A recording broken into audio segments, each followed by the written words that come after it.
Assalamualaikum warahmatullahi wabarakatuh.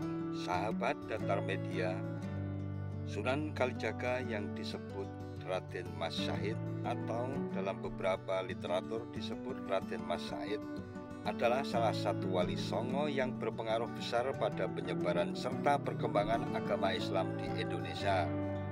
Beliau lahir pada tahun 1450 Masehi dari pasangan bangsawan Tuban yaitu Tumenggung Wilatikta atau Bupati Tuban saat itu dan Dewi Nawangrum.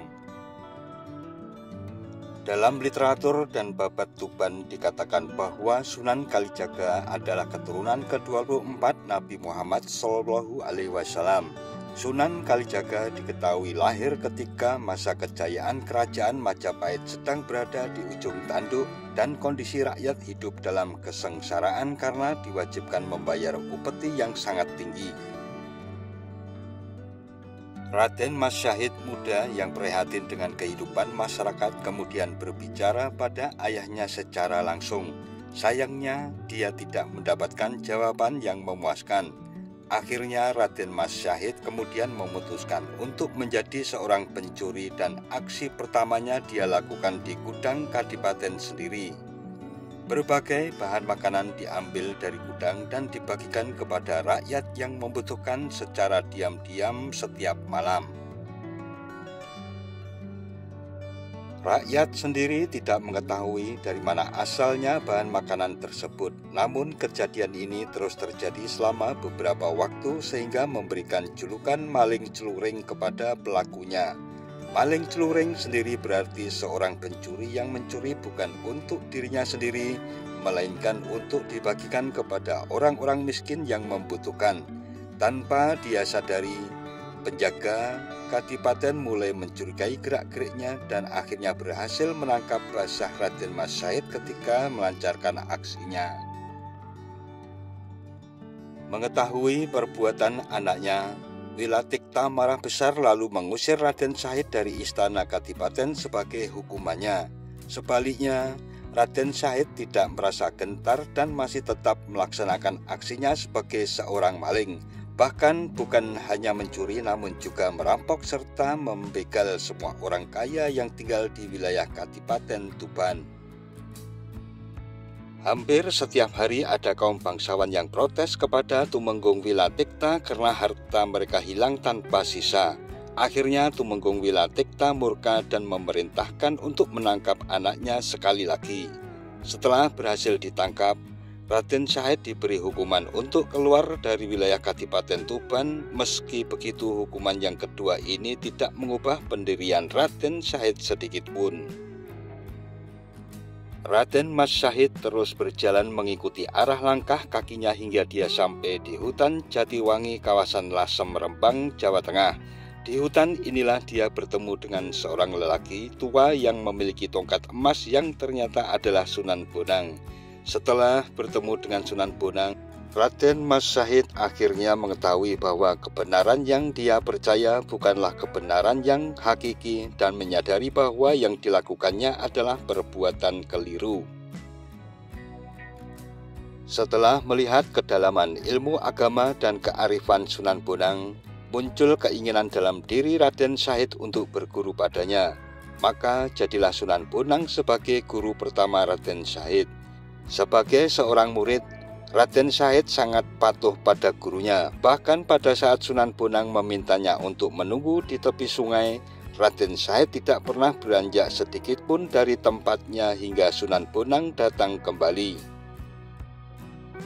Menurut beberapa literatur, Raden Syahid harus menunggu selama 3 tahun sebelum bertemu kembali dengan gurunya. Dalam kisah lain diceritakan bahwa Raden Syahid menunggu Sunan Bonang dengan cara bersemedi di pinggir sungai. Saking kusuk dan lamanya dia bersemedi, tubuh Raden Syahid tertutup oleh tumbuhan merambat dan semak-semak belukar di sepanjang pinggiran kali. Ketika Sunan Bonang kembali, beliau awalnya kesulitan mencari muridnya. Namun berkat keyakinan yang kuat dan mata batin yang tajam, Sunan Bonang dapat menemukan Raden Syahid di tempat semula. Setelah itu, Sunan Bonang mulai mengajarkan ilmu-ilmu agama dan spiritual pada Raden Syahid. Sebagai murid yang taat dan selalu belajar dengan sungguh-sungguh, semua ilmu yang diajarkan oleh Sunan Bonang dapat diserap dengan baik oleh Raden Syahid. Selain itu, dia juga tidak cepat merasa puas dan masih ingin mencari ilmu agama di tempat lain. Untuk memenuhi rasa penasaran muridnya, Sunan Bonang kemudian memperkenalkan Raden Syahid kepada Sunan Ampel dan Sunan Giri. Saat itu Raden Syahid tak menyia-nyiakan kesempatan sama sekali. Dia menyatakan ingin berguru kepada mereka berdua. Dari dua guru barunya, Raden Syahid mendapatkan ilmu baru dan semakin mengetahui hakikat manusia kepada Sang Pencipta. Setelah itu Raden Syahid berguru hingga ke Pasai sambil menyebarkan ajaran Islam di semenanjung Malaya dan wilayah Patani di Thailand Selatan. Di wilayah tersebut, Raden Syahid tidak hanya terkenal sebagai pendakwah Islam, tapi juga sebagai tabib hebat yang bisa menyembuhkan penyakit kulit yang diderita oleh Raja Patani. Berkat popularitasnya itu, Raden Syahid mendapat julukan Syekh Said atau Syekh Malaya. Selesai berguru di Pasai, Raden Syahid kembali ke Jawa. Di Jawa, para wali menganggapnya sudah pantas menjadi bagian dari Wali Sanga atau Wali Sembilan. Dalam buku Sunan Kalijaga dan Mitos Masjid Agung Demak Dr. Fairuz Sabiq disebut bahwa Sunan Kalijaga mempunyai 3 orang istri, yakni Siti Zainab yang merupakan putri Sunan Gunung Jati, kemudian Siti Hafsah yang merupakan putri Sunan Ampel, dan Dewi Saroh yang merupakan putri Maulana Ishaq.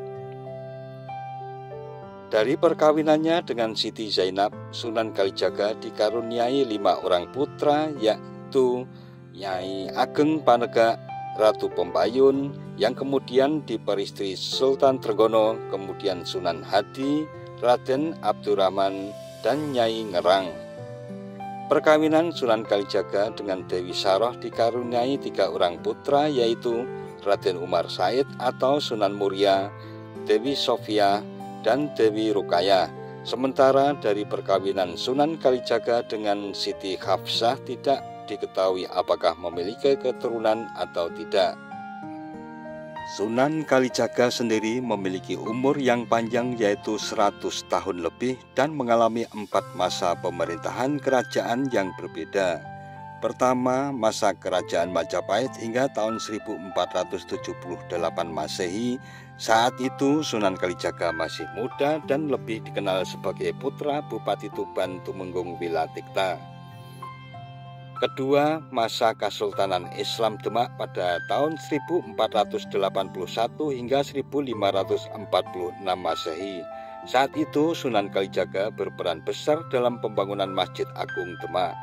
Ketiga, masa Kesultanan Pajang pada 1546 hingga 1568 Masehi, di mana peran Sunan Kalijaga terdapat pada kisah muridnya, yaitu Joko Tingkir. Keempat, masa awal Mataram Islam di Yogyakarta, yakni pada 1580-an. Keterangan ini bisa dilihat dalam buku Sunan Kalijaga dalam biografi sejarah kearifan peninggalan dan pengaruh-pengaruhnya yang ditulis oleh Yudi Hananta. Sahabat Datar Media, Sunan Kalijaga wafat pada tanggal 12 Muharram 1513 Saka atau sekitar 17 Oktober 1592 Masehi dan dimakamkan di Jalan Raden Syahid, Kadilangu, Kecamatan Demak, Kabupaten Demak, Jawa Tengah. Makam ini hingga sekarang ramai diziarahi orang-orang dari seluruh Indonesia dan haul Sunan Kalijaga diperingati oleh masyarakat di Kadilangu setiap tanggal 10 Muharram. Sekian dan wassalamualaikum warahmatullahi wabarakatuh.